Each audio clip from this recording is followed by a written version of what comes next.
d'un Valentin Témoin qui est, voilà, le brevet, c'est chercheur en informatique qui travaille à l'ENA depuis 2023 et notamment sur l'analyse textuelle liée aux gens, parce que j'imagine, des logiciels.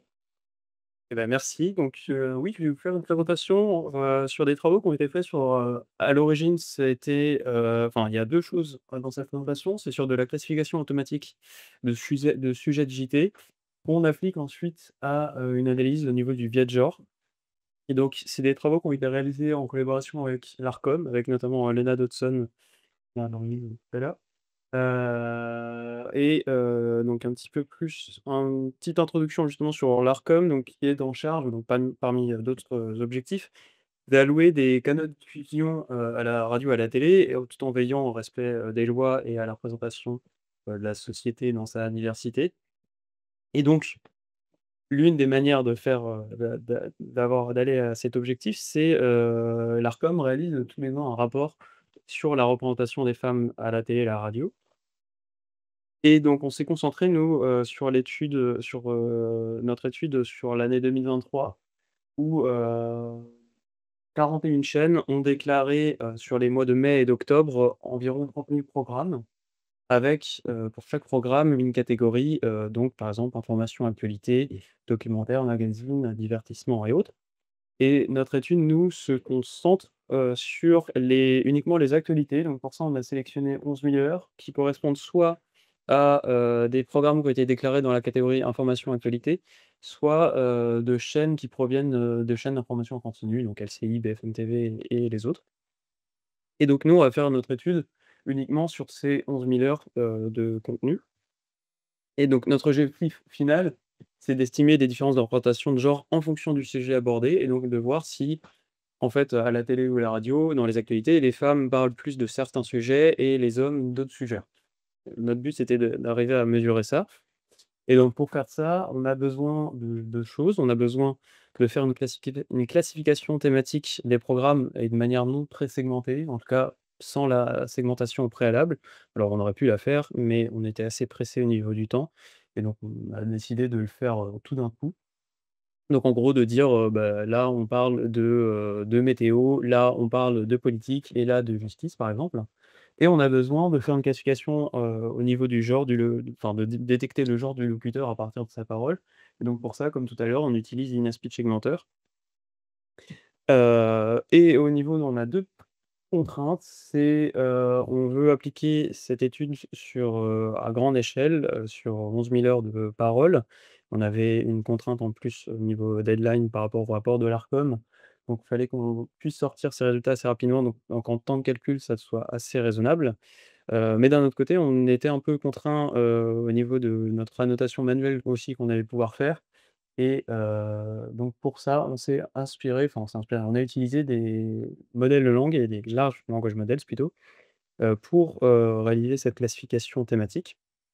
Alors les modèles de langue, je vais faire un petit topo dessus rapidement. C'est pas nouveau en fait, on en parle vraiment depuis quelques années, mais ça existe depuis, la fin des années 80, enfin depuis les années 80.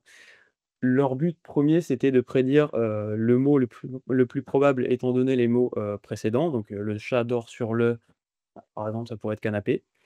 Et récemment, ces modèles de langue, on s'est mis à s'en servir avec un fine tuning derrière, donc pour faire une nouvelle tâche avec des données autres. On peut adapter ces modèles pour faire d'autres tâches, comme par exemple faire de la classification de documents, faire du, question-réponse, faire de la détection d'entités, de la reconnaissance d'entités nommées, donc dire, si c'est une personne, un lieu, une organisation, des choses comme ça. Et également, ce qu'on appelle plutôt les LLM aujourd'hui, c'est une sorte de conversation style chatbot. Donc en fait, on parle avec un modèle et il nous répond comme si on parlait, à peu près avec un humain.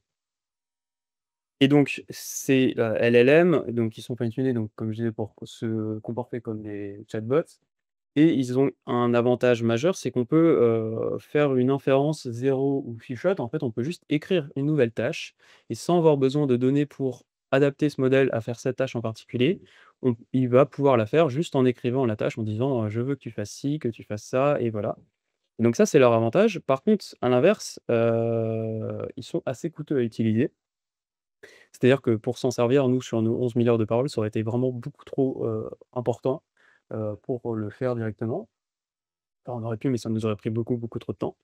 À l'inverse, il y a des modèles de langue, un peu plus, anciens, comme les modèles BERT, qui, on peut s'en servir. Par contre, si on veut s'en servir pour des nouvelles tâches, il faut les adapter, il faut les fine tuner et pour faire ce fine tuning, il faut, des données et donc c'est ça, le problème, c'est soit on utilise un LLM qui peut faire de nouvelles tâches sans forcément avoir besoin de données, mais il va nous coûter cher, soit on peut utiliser un modèle plus petit sur lequel on va avoir besoin de données pour l'adapter, mais ensuite il va nous coûter pas très cher. Donc on est un peu entre les 2. Et alors pour ça, on va utiliser justement 2 de ces modèles. Donc un modèle, Camembert, ici, qui est un modèle style BERT pour le français, qui a l'avantage de coûter pas très cher à utiliser et un modèle, Mistral, qui du coup, lui, pour le coup, est un vrai LLM et qui demande beaucoup plus de temps de calcul et si on regarde, le nombre de paramètres qui peut être un proxy, pour mesurer à quel point un modèle est coûteux, à utiliser, on voit qu'en fait, le nombre de paramètres des modèles, sur ces dernières années ne fait que, qu'augmenter et encore ça, c'est que sur les modèles où on connaît le nombre de paramètres. Il y en a plein d'autres dont on ne sait pas leur nombre de paramètres. Donc on a ici notre petit modèle Camembert, encore tout petit, heu, qui nous coûte pas très cher et ici notre modèle Mistral qui va nous coûter beaucoup plus cher à utiliser et donc sur notre étude, les étapes, on réalise, c'est bon, on a les programmes, déclarés par les chaînes à l'Arcom, on les passe, dans Whisper qui nous permet d'avoir une transcription automatique, donc d'avoir le texte, directement, de ce que les personnes ont pu dire et notre idée, c'était d'utiliser donc ce LLM pour annoter un gros corpus automatiquement et ensuite, une fois qu'on a ce gros corpus, généré automatiquement, de, s'en servir pour adapter, pour fine tuner un plus petit modèle, notre modèle Camembert.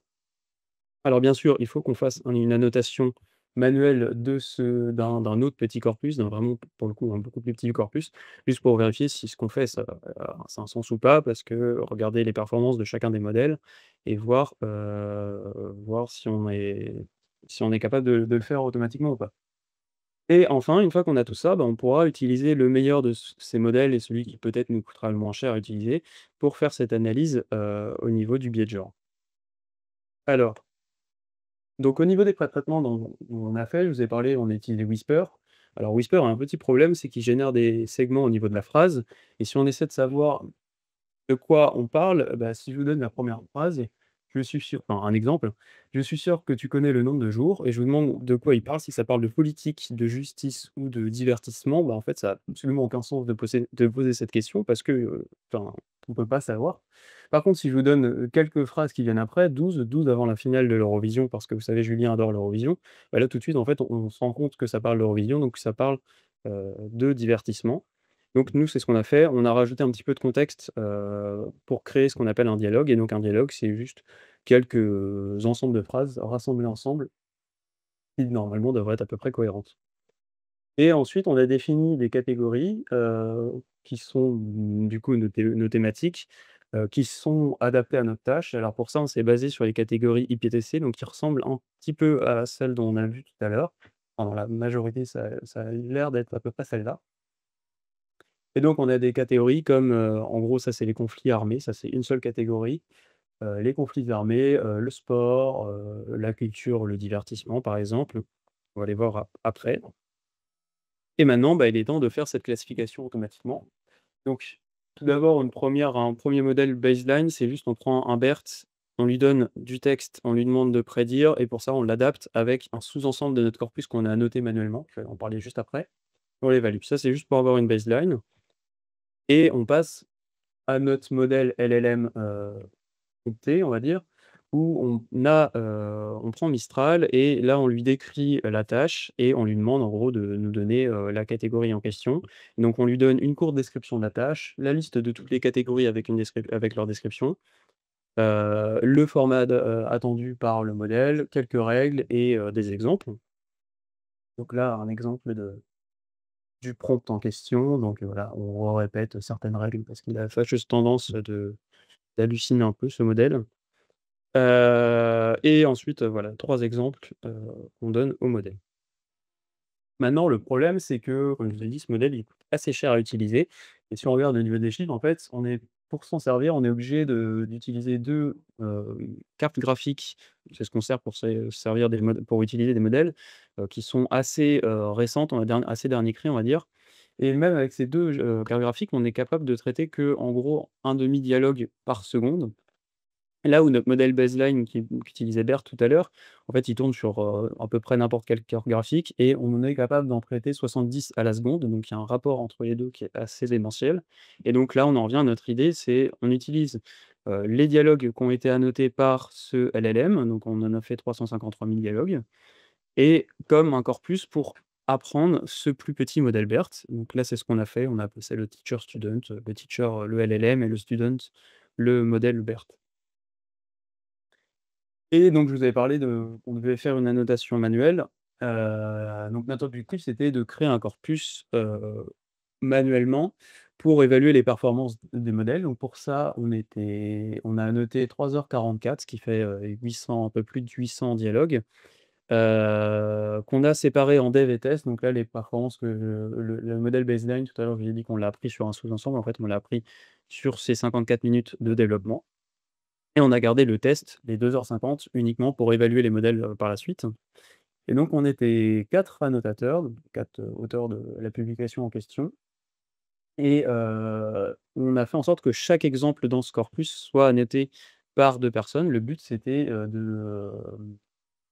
d'obtenir un accord interannotateur et pour voir si on était d'accord entre nous. En fait, on n'est pas entièrement d'accord. De manière générale, on est, d'accord à 0,6 donc l'accord interannotateur, ça va entre 0 et 1. On est quand même assez loin.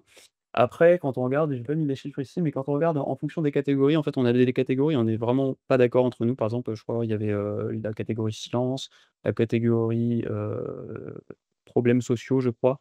Par contre, des catégories qui sont un peu plus, importantes, on va dire, par exemple comme politique, justice et ce genre de catégories, on était vraiment beaucoup plus d'accord entre nous.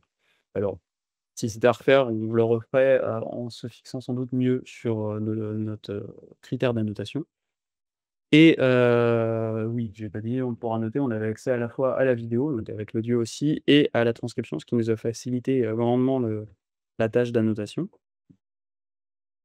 et donc l'évaluation, juste de ces modèles-là, on les évalue sur ce corpus, avec, 3 métriques, le F1 score, la précision et le rappel. Donc en gros, il faut être le plus haut possible pour être le mieux.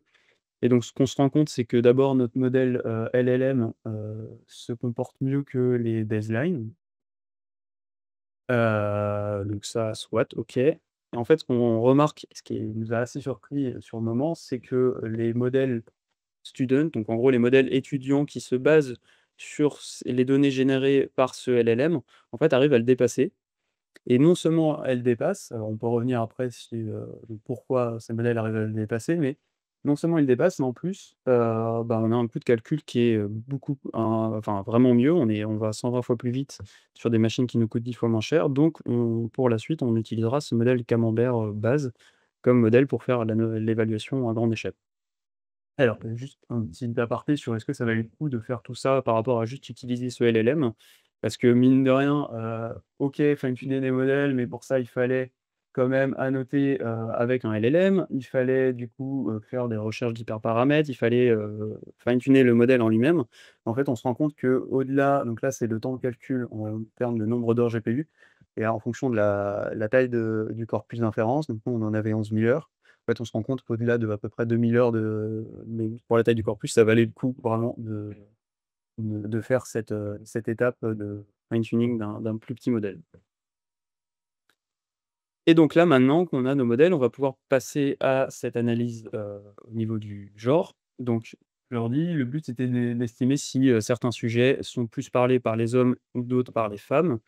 Donc pour ça, on utilise le meilleur des modèles, Camembert pour annoter le gros corpus de 11 000 heures. Et on utilise l'INA Speech Augmenter pour déterminer le genre. Donc en fait, pour un segment de parole déterminé par Whisper, on a un autre modèle qui va nous dire que peut-être là, ça parle de météo et INA Speech Augmenter qui va nous dire en fait de là à là, c'est une femme qui parle, de là à là, c'est un homme et de là à là, il y a rien, par exemple. Donc ensuite, on peut se servir de ça pour, calculer les temps de parole en fonction de la thématique. Donc là, c'est ce qu'on a fait et alors tout d'abord, on retombe sur du 36, exactement comme tout à l'heure, le fameux chiffre, terrible. C'est assez terrible de tout le temps tomber sur ce chiffre, sachant qu'on devrait, je pense, espérer obtenir du 50, mais là, voilà, le temps de parole global pour les femmes sur tout notre corpus de 11 000 heures est à 36.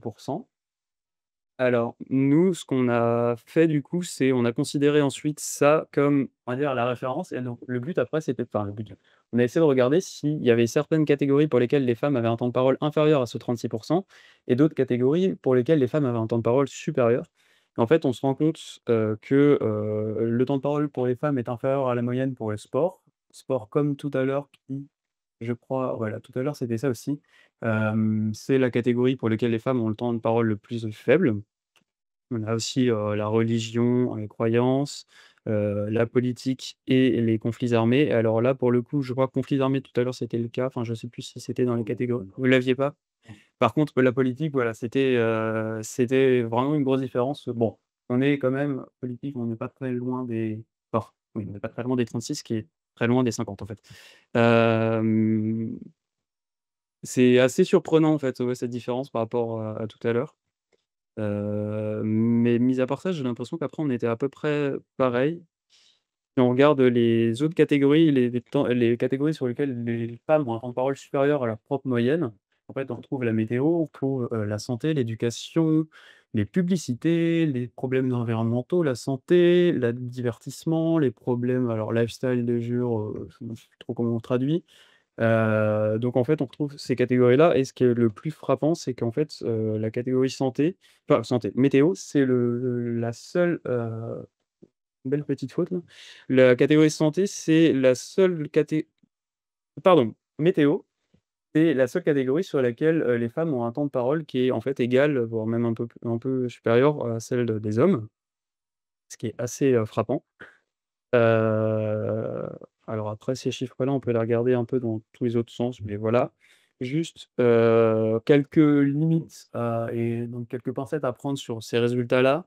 Donc déjà, la tâche en elle-même, comme on l'a vu, elle est assez difficile. On n'a qu'un accord internotateur de 0,6 entre nous 4 et par rapport à nous 4, le modèle, il est pas à 100 d'accord avec nous, mais en fait, il est d'accord qu'à 62 nous, de la métrique qu'on prend.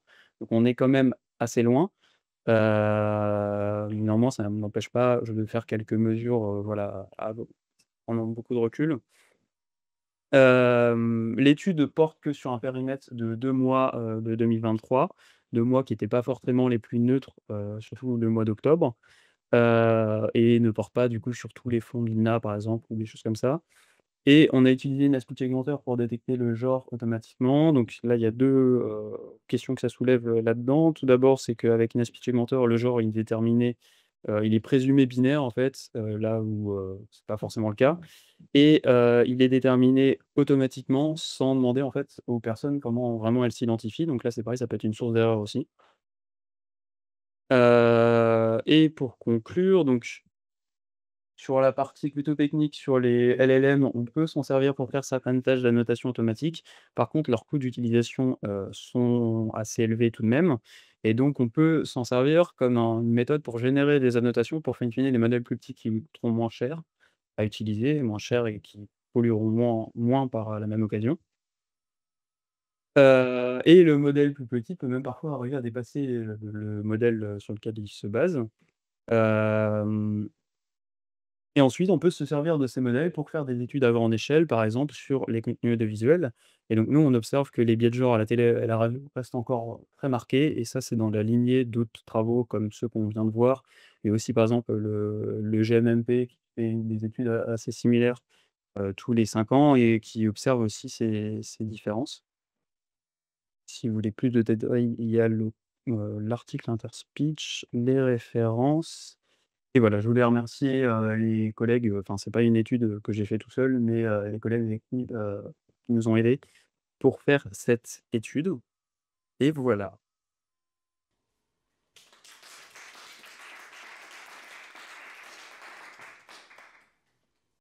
Il est temps des questions. Bah, je n'ai en première, je m'interrogeais sur les temps, ça veut dire la durée, bah, évidemment sur la météo, on réagit.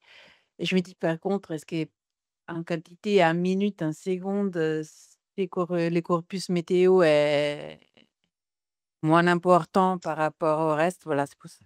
Oui, bah, en fait, c'est ce qu'on retrouve sur la deuxième partie du graphique, celle du milieu et on retrouve qu'en fait, on parle beaucoup, là, 20 du alors là, c'est, séparé hommes et femmes, mais on observe à peu près la même chose, donc ça reste 20 à peu près 20 au global. 20 du temps du corpus, c'est, politique, conflit et enfin, c'est oui, conflits armés, à peu près pareil pour politique et la météo, je sais plus où elle est là. En fait, ça représente vraiment pas beaucoup aussi du temps. C'est pour ça que je pense que c'est surtout ces chiffres-là et qui sont quand même assez intéressants à regarder et pour lesquels on observe une disparité avec, bah, la politique et les conflits armés. On est vraiment bien en dessous des 50, même, les divertissements, mais où là, on dépasse un petit peu les 36. Autre question, la salle, vas-y. Prendre une question en ligne. Alors, oh, pas mal de questions en ligne. Une question de Colin Poubelle. J'avais une question sur la méthode. Quels ont été les critères de regroupement des segments en dialogue? Est-ce qu'un dialogue est constitué à partir d'un critère de longueur considéré comme suffisante pour pouvoir être rangé dans une thématique par la suite? En fait, oui, c'est ça. Tout à l'heure, j'ai dit on voulait pas faire enfin, on n'a pas fait de pré-segmentation de façon homogène au début parce qu'on n'avait pas le temps de faire cette étape, au moment où on a fait cette étude. Et donc, à la place, on a simplement, rassemblé les dialogues par rapport à une durée et donc on s'est dit que trop petit, on n'arrivera pas à savoir de quoi on parle. Trop long, on risque de parler de plusieurs choses à la fois. Donc là, nous, on a réduit et je crois que ch un segment, hem, enfin, un dialogue, c'est des phrases de moins au total de moins d'une minute avec moins de 10 secondes d'écart entre, chaque phrase. Mais néanmoins, il n'empêche qu'on a des cas où, parfois on peut, se mettre à parler d'autres choses. On parle de politique et puis après, tout de suite la météo par, je sais pas qui. Pour résoudre ça, nous dans le corpus qu'on a annoté manuellement, on a annoté, bah, là, voilà, on le voit ici et encore oui. Par exemple sur bah, c'est le cas sur ici, billet retour Argentine, mon père, ce bureau à voir, bienvenue sur France 24 et voilà, à la une de l'actualité. En fait, là, il y a plusieurs sujets et donc on a annoté, on a dit que dans cette catégorie-là, il y avait plusieurs sujets. Le but, c'était derrière de pouvoir, éventuellement s'en servir pour d'autres choses et donc chaque segment, chaque dialogue est annoté, on peut mettre plusieurs topics et donc parfois, il y a simplement plusieurs topics qui s'appliquent, à un seul sujet et parfois, c'est simplement parce qu'on a plusieurs sujets différents, consécutifs. Et merci. Une question maintenant, une remarque, enfin, Laetitia Biscara qui nous remercie tout le monde pour les présentations.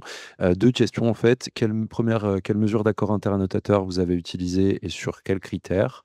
Et deuxième question, est-ce que vous avez enlevé la pub qui donne davantage de voix féminines? Alors, sur, l'accord internotateur, j'ai un trou dans le nom de la mesure.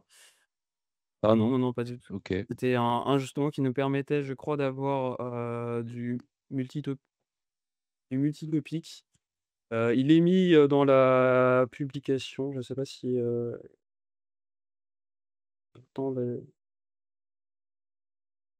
si ça va marcher.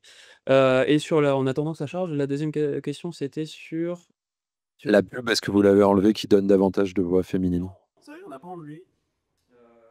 Méthode de l'échouan, ça peut être possible de l'enlever, je pense, hein, et ça serait souhaitable d'arriver à le faire. On l'a pas fait et c'est vrai que ça change pas. C'est vrai que ça aurait été bien. Après, vu qu'on a rajouté la catégorie pour les publicités qui s'appelle, commercial, normalement notre modèle est capable de faire, normalement, de faire la distinction, pub et non pub et d'ailleurs je crois qu'en termes de précision, notre modèle, vraiment quand on regarde en fonction des catégories, on était assez fort là-dessus et donc au final, même si on l'a pas enlevé, on arrive à l'enlever simplement en regardant ce graphique-là et donc là-dessus, oui, on voit que les pubs, ça fait partie des catégories sur lesquelles, les femmes ont un temps de parole, le plus important par rapport au reste. Voilà. Petit Georges qui allait regarder, qui nous dit que c'était l'alpha de Krippendorf pour la mesure d'accord. Et il y avait une dernière question en ligne qui était de Christophe Benavent. Pourquoi ne pas avoir utilisé de modèle NLI Zero Shot? Et très belle présentation sinon. Euh, Parce que c'est pour ceux qui moi je suis pas sûr. C'était vraiment- Euh, Si je comprends bien, ça aurait été en gros, d'utiliser ces modèles pour directement classifier. Hum, Nous, alors, en vrai, on est parti sur cette chose-là en utilisant l'LLM parce que d'un autre côté, c'était assez nouveau à l'époque. On a commencé à faire ça et on voulait essayer aussi, outre cette question d'étude de genre, c'était de se servir de ces LLM et de voir comment on pouvait aussi essayer de réduire leur coût d'utilisation sans pour autant avoir besoin de créer un gros corpus d'annotation manuellement et de passer trop de temps à l'annoter. Donc là, c'était un peu cette nouveauté. On voulait essayer essayer cette chose de teacher-student. Donc c'est aussi une des raisons pour lesquelles on a fait ça et on savait il y aurait eu, je pense, plein d'autres alternatives et plein d'autres façons de le faire. Et aujourd'hui, si j'étais amené à le refaire, je le ferais sans doute pas de la même façon, mais c'était voilà, il fallait choisir. Il y a d'autres arguments? Moi, je peux juste dire. Rejoins aussi votre étude avant, au-delà de la question du rôle du host, est-ce que il y a une différence selon si le host, le présentateur ou la présentatrice est un homme ou une femme? Ensuite, dans les sujets qui sont traités. C'est vrai ça aurait été vraiment super bien d'avoir cette information. Par contre, là, nous, on a vraiment pas eu moyen de l'avoir D'accord. automatiquement. Et le truc, c'était pas, je me demandais aussi je sais pas comment ça s'appelle dans l'INA, c'est le producteur. Je sais pas qui est le rôle du producteur ou de la productrice. J'imagine que c'est que des hommes. Mais je sais pas trop comment ça se passe, mais aussi le rôle du genre du producteur dans la répartition des sujets selon le genre. Ouais. Sur Je sais les... pas trop, vu qu'on Mais se je ça sais. sur l'actualité, je sais pas comment ça se passe Je sais pas trop. au niveau de l'actualité. Je sais pas trop. Par contre, je me rappelle, on avait fait des statistiques que j'ai pas mis là sur les différences en fonction de la chaîne. Donc comme on a vu tout à l'heure, entre CNews et France 2 et les autres, on voyait des différences et surtout on voyait exactement, je sais plus qui a dit ça tout à l'heure, entre télé et radio, où la radio était, encore une fois moins bien encore moins paritaire que la télé. Sur le producteur, je sais pas, tu voulais non? OK, non, je croyais. Ça rejoignait une autre question, peut-être un peu plus sur la constitution du corpus. Là, c'est de la news, c'est-à-dire que vous l'avez décidé comment? Vous avez par tranche horaire? Alors Quand tu dis au tout début, c'est un corpus uniquement de news? En fait, c'est uniquement sur ces 29 700 programmes, déclarés, par les chaînes à l'Arcom. Je sais plus, peut-être que Léna sont toujours là, peut-être qu'elle pourra redétailler un peu plus, ça. Je sais plus comment les chaînes, elles, choisissent de déclarer un programme ou de pas le déclarer. Mais nous, on s'est uniquement basé sur ces 30 000 programmes. Les chaînes ne choisissent pas. Elles ont obligation pour la période que l'Arcom leur indique. Dans cette année, vous le compose, c'est sur mai-octobre. L'Arcom décide et les chaînes ont obligation sur des catégories de programmes qui sont définies et normées. Donc, les OK. chaînes ont obligation Oui. on va mettre les Et donc nous, on a réutilisé uniquement ces 30 000 programmes dans lesquels ensuite on a essayé de sélectionner en faisant des petites règles pour avoir que les actualités. Voilà. Répond qui dit que les programmes déclarés par les chaînes sont des programmes avec du plateau, avec des personnes présentes en plateau. Et est-ce qu'il y avait une partie de la question qui était pour nous aussi ou non, tu comparais au... Eh ben, nous, pour le coup, le codage qualitatif qui avait été fait côté Hopcast, c'était déjà compliqué d'avoir le genre de l'host. Dans le genre podcast, on a l'host serait l'équivalent du présentateur. On a eu la remarque, je crois, quand on avait fait une présentation dans une présentation précédente sur effectivement la logique des femmes dans la structure de production. Mais c'est déjà compliqué d'avoir le genre de Lost parce qu'il faudrait le prénom. Donc après, la part de femmes dans les structures de production, ça serait effectivement super intéressant, mais au niveau codage quali, on ne l'a pas. Donc on n'a pas pu en tenir compte. Moi, j'étais toujours en train de réfléchir sur les, thématiques, le lien entre thématiques et pourcentage de voix, féminines, masculines et je me demandais si est-ce que, chaque thématique est-ce que ça veut dire la même chose pour chaque thématique? Alors j'explique ma question. Par exemple, sur le sport, est-ce que c'est qu'il y a moins de femmes qui s'expriment sur le sport ou est-ce que c'est que le type de sport et la façon dont c'est médiatisé à l'heure actuelle, ben, donne plus la enfin, est-ce que c'est des choses qui vous intéressent?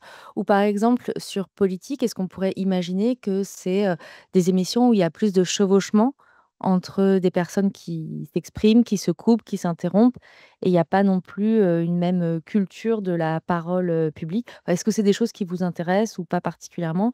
Et sur la question technique du chevauchement, comment vous faites? Comment vous le traitez? Comment vous Alors sur, le chevauchement, non, c'est vrai on est limité pour ça à Win Speech Mentor, qui va nous donner, qu'une seule catégorie, à un instant T, enfin sur un segment donné, il va nous dire soit c'est un homme, soit c'est une femme, soit comme, Arthur le disait tout à l'heure, de la musique, du silence ou du bruit. Alors peut-être que s'il y a vraiment trop de paroles, je sais pas trop ce qu'il ferait, mais peut-être j'ai une intuition qui me dirait qu'il dirait peut-être du bruit. Dans ce cas-là, on ne l'a pas considéré. Donc là-dessus, on n'a pas trop la main, mais c'est vrai que oui, surtout sur la politique avec un débat en plateau où il va y avoir, plein de personnes qui vont s'interrompre, enfin ça, du coup, on retombe un peu sur le projet, notamment sur des études qui ont été menées au sein du projet GEM. Je suis pas sûr d'avoir bien compris la première partie de la question sur, la différence entre pourquoi on parlerait d'une catégorie.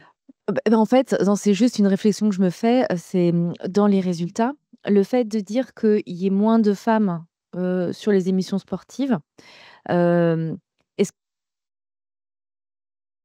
ou sur la thématique sportive, en fait, est-ce que chaque ligne dit la même chose? C'est-à-dire, OK, il y a moins de femmes qui s'expriment sur le sport, il y a plus de femmes qui s'expriment sur, la météo, par exemple. Mais moi, je vois ça, c'est un peu un rapport d'étonnement, enfin, je sais pas comment dire, c'est une réaction de quelqu'un qui travaille sur les médias, c'est de se dire, peut-être que c'est la façon dont le sport est présenté Mmh. qui fait que les femmes s'expriment plus et donc c'est pas exactement la même chose de dire que les femmes s'expriment moins, sur les questions de sport.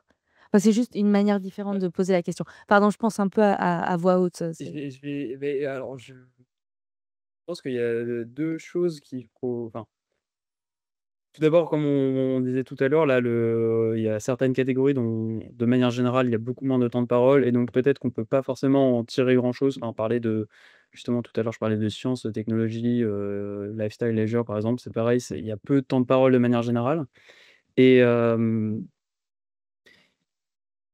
et ensuite, après, on est contraint par notre modèle, le modèle qu'on a fait qui lui va nous dire, bah, voilà, de là à là, c'est la météo, de là à là, c'est du sport et on peut pas voilà, si jamais il se trompe et qu'au final, on parlait de sport un petit peu différemment qu'à l'habitude, Les nouvelles, c'est pas la campagne, c'est pas une intervention, le lien dans une méthodologie. Sur quelle thématique vous étiez en désaccord? Est-ce qu'il y a des oui. thématiques pour lesquelles Ah oui. Oui, bah, c'était justement par exemple, je crois, là j'ai en tête ce qui me revient, sciences et technologies et je sais plus, j'avais par exemple un exemple, il y a certaines catégories qu'on avait vu quand c'était de la notation multilabel avec une catégorie on pouvait, pour chaque segment mettre plusieurs catégories.